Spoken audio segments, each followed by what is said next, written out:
Just overnight, the temperature dipped below zero here in Montgomery County, and our county and nonprofit partners are working overtime to make sure that nobody experiences homelessness, not only during wintertime, but certainly not during a pandemic either.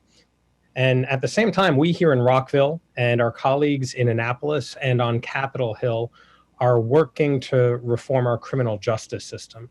And it is with that as a backdrop that I'm pleased to introduce with Councilmember Katz, the Housing Justice Act, which at its fundamental, we have to recognize that housing is a basic right. And we know that individuals who were formerly homeless and those who've served time need housing just like anybody else.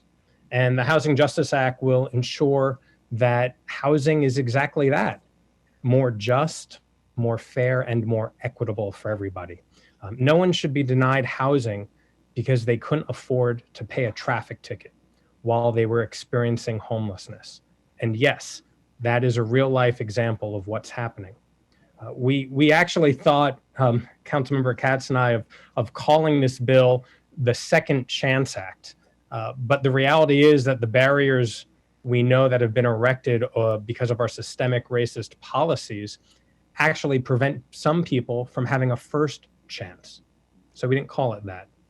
And so I'm proud that the Housing Justice Act has been endorsed by the Montgomery County chapter of the NAACP because they understand that the discriminatory history of housing laws and the generational effects of those laws and regulations have had adverse effects on our community, on the communities of color, and on our cycles of poverty. And so the Housing Justice Act will help more people access housing by strengthening our anti-discrimination laws.